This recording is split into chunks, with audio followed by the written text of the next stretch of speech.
កលែងមើលឆ្វេងមើលស្ដាំអញ្ចឹងមិនលួចអីទេបងប្អូនហើយគឺថាយកពងមាន់មកដើម្បីធ្វើជា DIY ជូនបងប្អូនទាំងអស់គ្នាមើលបងប្អូនទាំងអស់គ្នាដឹងថាខ្ញុំយកពងមាន់ហ្នឹងមកធ្វើអីទេមិនមែនស្ងោរធម្មតាណាបងប្អូនចាំមើលដល់ចប់វីដេអូមិនដឹងហើយមកមើលមុខម្ហូបនៅលើតុយើងវិញគឺថាច្រើនខ្លាំងមែនតើបងប្អូនហើយទាំងអស់ហ្នឹងតាម9នាម9កាក់ទេព្រោះអីម្ហូបទាំងអស់ហ្នឹងគឺ buffet ហើយ buffet នេះគឺជារបៀប hot pot ស៊ុបចិនអីចឹងបងប្អូនហើយក្នុងហ្នឹងគឺមានចំណុចជាច្រើនណាស់បងប្អូនទាំងអស់គ្នាហើមិនថាទឹកស៊ុបមិនថាជាសាច់អីនៅនេះគឺគាត់ផ្ដោតសំខាន់ទៅលើទឹកស៊ុបគាត់គឺជា original taste តែម្ដងទឹកស៊ុបរបស់គាត់គឺមានច្រើនប្រភេទណាបងប្អូនទឹកស៊ុបបែបឆុងឈីងចេះក៏មានទឹកស៊ុប Mon collagen ក៏មានហើយជាពិសេសហ្នឹងគឺមានទឹកស៊ុបផ្សិតហើយនិងស៊ុបស៊ីឈាន់បែបនេះតែខ្ញុំសូមបញ្ជាក់បន្តិចបងប្អូនទឹកស៊ុបនៅក្នុងហ្នឹងគឺគេគិតលុយមួយឆ្នាំដូចជា$5បើនិយាយពីប្រភេទសាច់វិញហ្នឹងគឺថាមានចង់100មុខហ្មងបងប្អូនហើយមានច្រើនមែនតើគោមាន់ជ្រូកទាគ្រឿងក្នុងគ្រឿងក្រៅគឺថាមានសពគ្រប់អស់ហើយបងប្អូនហើយគ្រឿងសមុទ្រក៏មានដែរបើនិយាយពីទឹកជ្រលក់វិញគឺថាធៀបបែបនេះឲ្យបងប្អូនទៅដួសតែម្ដងគាត់តែឃើញទឹកជ្រលក់គេដាក់មកគឺដឹងថាខ្ញុំត្រូវលាយមិនគេបងប្អូនហើយគឺក្បួនលាយទឹកជ្រលក់នោះគ្មាននរណាលាយដូចទេឆ្ងាញ់ណាស់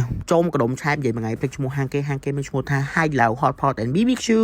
ហើយពេលដែលគេលើកទឹកស៊ុបមកដាក់នៅលើឆ្នាំងហ្នឹងគឺគេបានប្រាប់យើងថាឲ្យយើងហត់ទឹកស៊ុបមួយសិនចាំយើងបង់បន្លែបង់សាច់អីតាមក្រោយឲ្យដឹងជាតិថាទឹកស៊ុបយើងរបៀបមិនខ្លះទឹកស៊ុបដែលគាត់លក់ដៃប្រចាំហាងហ្នឹងគឺទឹកស៊ុប Mon collagen ហើយនិងទឹកស៊ុបឆុងជីងបែបនេះទឹកស៊ុបឆុងជីងហ្នឹងគឺទឹកស៊ុបដែលហឹរហើយគ្រឿងដុតខ្លាំងហើយក៏គាត់មានដូចជាទឹកស៊ុបស្ងាត់បងប្អូនអត់សូវចេះញ៉ាំហឹរអីចឹងមានទឹកស៊ុបផ្សិតហើយនិងទឹកស៊ុបបែបស៊ីឈាន់ធម្មតាបែបនេះអូខ្ញុំភ្លេចប្រាប់មួយទៀតបងប្អូនទឹកស៊ុបនៅហ្នឹងគឺគាត់មាន free ទឹកស៊ុបមួយយ៉ាងឲ្យយើងគឺទឹកស៊ុបឆ្អឹងជនីជ្រូកទឹកស៊ុបប្រភេទអស់ហ្នឹងគឺយើងងាយស្រួលក្នុងការ supply hot លេងអីចឹងហើយទឹកស៊ុបនៅនេះបងប្អូនគឺពិត original ថែរបស់គេហ្មងស៊ីឈាន់ដឹងស៊ីឈាន់ឆុងឈីងដឹងឆុងឈីងបងប្អូនឆុងឈីងនេះគឺថាគ្រឿងដុតហឹរស្ងាត់យើងជ្រលក់សាច់ពោះគោឈាមទីអីអើយអែមណាស់ឥឡូវមកស្រាយចម្ងល់ថាហេតុអីបានខ្ញុំទិញពងមាន់មកពីក្រៅដើម្បីធ្វើអីណោះគឺដើម្បីធ្វើ DIY មានន័យថា do it yourself ដោយសារតែនៅហើយឡៅនេះគាត់លើកទឹកចិត្តឲ្យភ្ញៀវទាំងអស់គ្នាហ្នឹងគឺគាត់បង្កើតជាមួយនឹងសិល្បៈថ្មីក្នុងការចម្អិនម្ហូបអាហារដែល ingredient ទាំងអស់ហ្នឹងគឺមាននៅក្នុងហាងស្រាប់បងប្អូនតែពងមាន់នេះអត់មានទេខ្ញុំលួចទិញមកពីក្រៅដើម្បីធ្វើ DIY ខ្លួនឯងធ្វើវីដេអូឲ្យលេងអញ្ចឹងណាសម្រាប់ DIY របស់ខ្ញុំនៅក្នុងថ្ងៃនេះហ្នឹងគឺមានដូចជាយកពងហ្នឹងបងប្អូនទៅគោះឲ្យដាក់ចូលនៅក្នុងទឹកស៊ុប Mon collagen បែបនេះហើយខ្ញុំក៏បន្ថែមជាមួយនឹងគ្រឿងសមុទ្រមានដូចជាបាគាដែលគេបកហើយអញ្ចឹងបងប្អូនដាក់ទៅគឺថាតំណងមែនតែនហើយខ្ញុំក៏បានដាក់លុកខ្ទឹមមកកូនចានឲ្យវាមើលទៅឃើញពណ៌វា colorful ឲ្យស្អាតអញ្ចឹងបងប្អូនតែដួសជិះមកតំណងបងប្អូនដូចពងទាចំហុយពងទាច្រាមពងទាអីចឹងអូយតំណងហើយណែដួសមកបាគាមកគ្រាប់ទៀតមកគឺថាអូយកប់ស្រីឃើញមកគឺចង់ញ៉ាំបងប្អូនសំខាន់ណាស់ទឹកស៊ុបគេហ្នឹងឡើងជាតិជះក្លិនមកគឺថាឈ្ងុយខ្លាំងហ្មង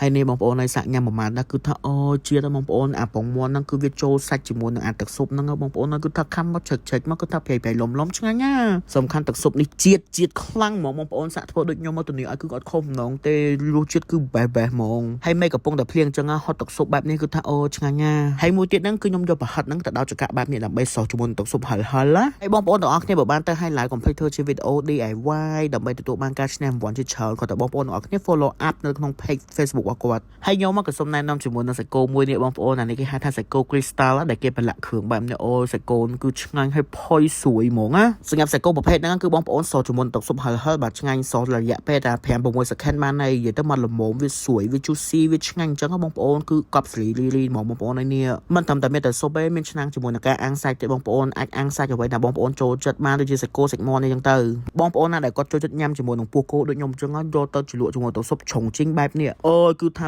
best ខ្លាំងមែនតើបងប្អូនណាទឹកស៊ុបគាត់នេះគឺអ្នកគេចូលចិត្តហឹលចូលចិត្តគ្រឿងដិតគឺអែមហ្មងដឹងតែត្រូវចិត្តហ្មងជ្រលក់មកទឹកជ្រលក់កប់បែបនេះគឺថាអូឆ្ងាញ់ណាហើយនៅហ្នឹងបងប្អូន9 កាក់មែនគឺថាមានគ្រប់សពបងប្អូនសូម្បីតែពពុះសមុទ្របែបនេះក៏មានដែរហើយនៅក្នុងសែន9 កាក់ហ្នឹងគឺអត់មានបកងទេតែបើបងប្អូនចង់ញ៉ាំបកងបងប្អូនគ្រាន់តែបូកថែម$1.75សេនបងប្អូននឹងទទួលបានការញ៉ាំបកងដោយសេរីអត់មានដែនកំណត់តែម្ដងមួយវិញទៀតសម្រាប់បងប្អូនចង់ញ៉ាំ hot pot ជាអាហារពេលថ្ងៃអីនៅហៃឡៅបងប្អូនគេបើកលក់តាំងពីថ្ងៃរហូតដល់យប់ហ្មងហើយការលក់ពេលថ្ងៃនេះបងប្អូនគឺគាត់លក់ទាំងពីរសាខារបស់គាត់ផ្ទាល់តែម្ដងគឺនៅសាខាសែនសុខហើយនិងសាខាបឹងកេងកងបើខ្ញុំនេះវិញខ្ជិលញ៉ៃច្រើនសាច់មួយចានទាញចានទឹកជ្រលក់ចាក់វូ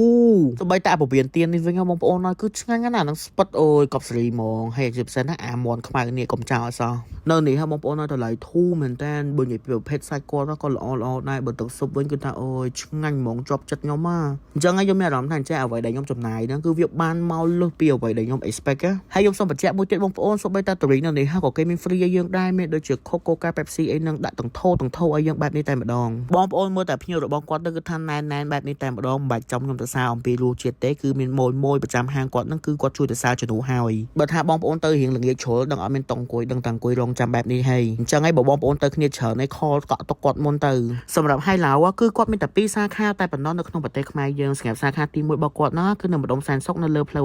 1986មន្ទីរពេទ្យ IU សម្រាប់សាខាទី2របស់គាត់ហ្នឹងគឺនៅលើផ្លូវ51ផ្លូវ Pasteur ហ្នឹងកាយជាមួយនឹងផ្លូវ306នៅម្ដុំបឹងកងនឹងឯងហើយគាត់ក៏មានជាលក្ខណៈបន្ទប់ VIP សម្រាប់បងប្អូនទាំងអស់គ្នាទៅញ៉ាំគ្នាច្រើនជួបជុំមិត្តភ័ក្តិបងប្អូនហើយគឺថាអាចធ្វើកម្មវិធីបានមួយសេរីតែម្ដងបងប្អូនសំខាន់ណាស់មានទាំងការ៉ាអូខេជាងទៀតណាតែក៏តម្រូវឲ្យបងប្អូនទាំងអស់គ្នាមានគ្នាចាប់ពី8នាក់ឡើងទៅផងដែរគាត់មានទាំងបន្ទប់តូចបន្ទប់ធំហើយការរៀបចំរបស់គាត់ហ្នឹងគឺថាបែបហុងកុងបែបចិនបែបនេះតែម្ដងអូស្អាតមែនតើ